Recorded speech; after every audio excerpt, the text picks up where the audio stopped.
Movie की start होती है और हमें यहाँ कुछ लोग दिखाई देते हैं, मतलब कुछ दोस्त आउटिंग करने आए थे और उनमें से एक लड़की की तबीयत बहुत ज्यादा खराब होती है। शायद वो पोजेस थी, वो अजीब सी हरकतें करने लग जाती है और वो लड़की अपनी दोस्त के बाल उखाड़ देती है और वो लड़की जख्मी हालत में अपने दोस्त के पास आती है। वो पोजेस लड़की अपने आप को हर्ट कर लेती है। उसका दोस्त अपनी दोस्त को बचाने के लिए नीचे जाता है और हमें दिखाया जाता है उसका सर कटा हुआ है।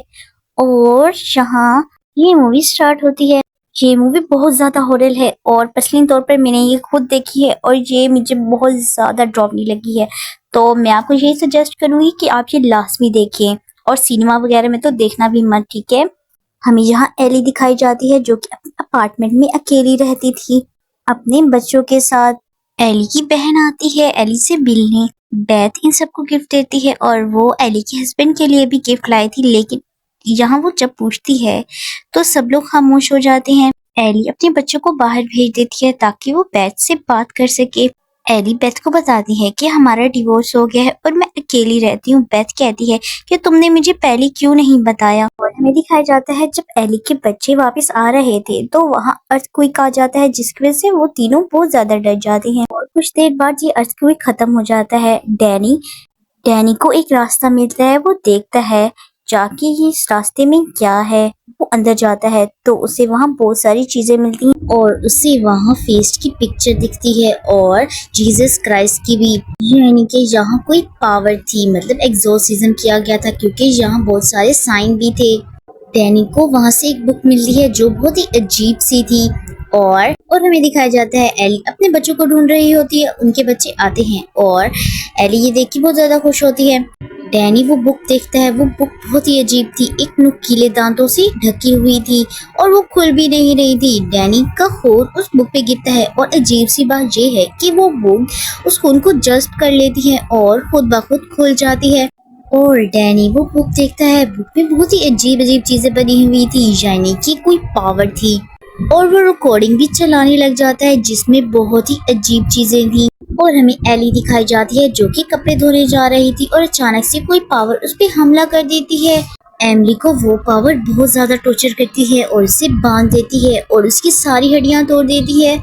एमली अपने घर आती है, बहुत ही अजीब तरीके से खाना बना रही होती है। उसकी बहन उसे देखती है, उसे रोकती है कि तुम क्या कर रही हो, और वो बहुत ही क्रीपी आवाज में बोलती है, उन पे हमला कर देती है और उल्टियां करने लग जाती है। एमली बोलती है कि प्लीज मेरे बच्चों को बचा लो, लेकिन बेथ को ये कुछ भी समझ नहीं आता। वो समझती है उसकी बहन बीमार है। बेथ अपनी बहन को लेके जा रही होती है लेकिन रास्ता ही नहीं था जाने का, इसलिए वो अपनी बहन के साथ ही बैठ जाती है। वो लोग समझते हैं एमली मर गई है, लेकिन एमली तो मरी ही नहीं थी। वो लोग उसके लिए दुआ करते हैं, लेकिन बेथ देखती है कि उसकी आंखों में तो मक्खी है। वो समझती है मेरी बहन जिंदा है और उसे बुखार है, इसलिए वो लोग एमली को पानी में डाल देते हैं और एमली बहुत अजीब हो जाती है। वो बहुत ही डरावनी आवाज में बातें करने लग जाती है और बहुत ही चीखती है और अचानक से पानी में गिर जाती है।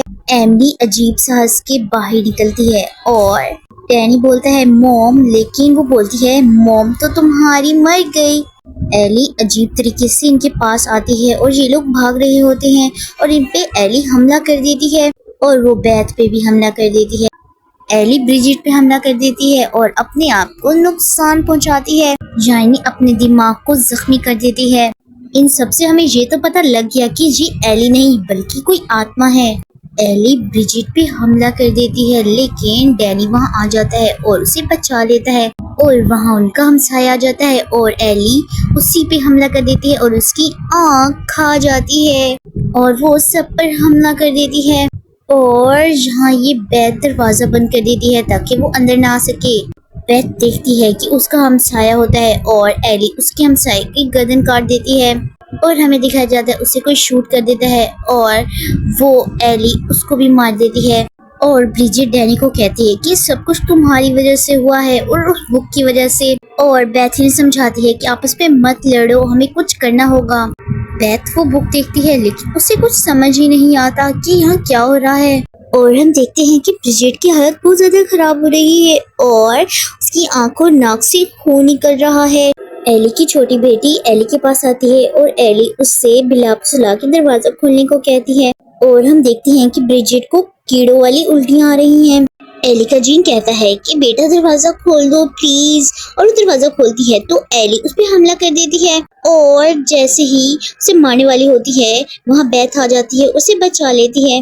बेथ ब्रिजेट के पास आती है और कहती है कि ब्रिजेट क्या हुआ है, और हम देखते हैं कि ब्रिजेट शीशा खा रही है और वो कहती है कि मुझे सुकून मिल रहा है, और वो शीशा उसके अंदर जा रहा है और वो बेथ पे हमला करती है और बेथ को मारने लग जाती है। और हम देखते हैं वहाँ डैनी आ जाता है, वो डैनी पे हमला करने लग जाती है और वो अपनी छोटी बहन के पास जाती है। उसकी छोटी बहन की गुड़िया की वजह से वो जख्मी हो जाती है और वो वहीं पे ही मर जाती है।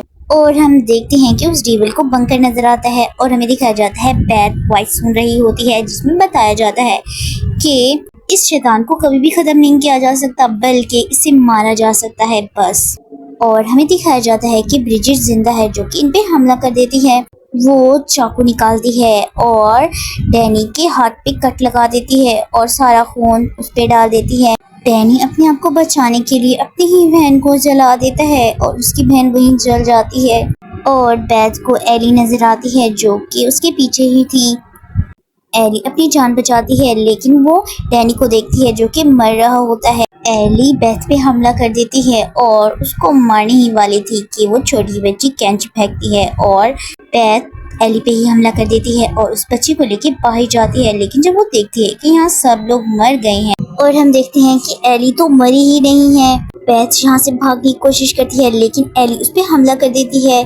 बेथ गन से उसका पाँव ही खत्म कर देती है और उसका हाथ भी। और हम देखते हैं वो सारे लोग जिंदा हो रहे हैं और डैनी और ब्रिजेट भी यहाँ आ जाते हैं, जो कि अपनी माँ के पास आ जाते हैं और बहुत जोर जोर से हंसने लग जाते हैं। और यहाँ सब लोग जिंदा हो रहे हैं। बेथ यहाँ से भाग जाती है, लेकिन लिफ्ट में हर तरफ खून ही खून होता है और हमें दिखा जाता है ब्रिजेट और डैनी अपनी माँ के अंदर जा रहे हैं, मतलब उसकी बॉडी के अंदर। वो सारे शैतान एक हो रहे थे, जैसे कि बुक में था। वजन की वजह से लिफ्ट का दरवाजा भी खुल जाता है और वो दोनों बाहर आ जाते हैं। बेथ और वो बच्ची दोनों जा रही होती हैं, लेकिन वही शैतान आ जाता है जो कि उनका पीछा कर रहा था और वो उस बच्ची को पकड़ लेता है और उससे कहता है कि मुझे तुम्हारा सर चाहिए। और जैसे ही उसका सर निकालने वाला होता है वहाँ बेथ आ जाती है और वो शैतान बेथ पे हमला करने लग जाता है और हमें यहाँ उस शैतान का असली रूप नजर आता है। और हम देखते हैं कि बेथ उसे मशीन में डालती है ताकि वो मर जाए और मशीन पूरी तरह से उसे कुचलने लग जाता है। बेथ अपनी बहन के सर में सुराख कर देती है और हम देखते हैं बुरी तरह से वो मर जाती है, लेकिन फिर भी उसका सर बोल रहा होता है और बेथ उसी सर को उसी मशीन में डाल देती है और वो लोग बच जाते हैं। लेकिन हमें यहाँ दिखाया जाता है एक लड़की जो कि इन सब से अनजान होती है, उसे पता ही नहीं होता है कि यहाँ क्या हो रहा है। वो आराम से जा रही होती है, वो देखती है हर तरफ खून ही खून है और अचानक से कोई उस पे हमला कर देता है। और ये वही लड़की थी जो हमें मूवी की स्टार्ट में दिखाई गई थी, जिसका बहुत बुरा हाल हुआ था। और इसी के साथ ये मूवी खत्म होती है और सवाल ये है कि क्या ये मूवी खत्म हो गई है, क्या इसकी एंडिंग यही थी? नहीं, इसका दूसरा पार्ट भी आएगा और लाजमी आएगा, क्योंकि ये बुक जहाँ जहाँ भी जाएगी वहाँ वहाँ शैतान लाजमी आएगा और ये बुक रुकने वाली तो है ही नहीं, इसलिए इसका नेक्स्ट पार्ट जरूर आएगा। और अभी तक आपने मेरा चैनल सब्सक्राइब नहीं किया तो जाके सब्सक्राइब कर दो, क्या पता मैं नेक्स्ट पार्ट एक्सप्लेन कर दूँ, इसलिए जल्दी से जाके सब्सक्राइब कर दो। Okay, bye bye, Tata.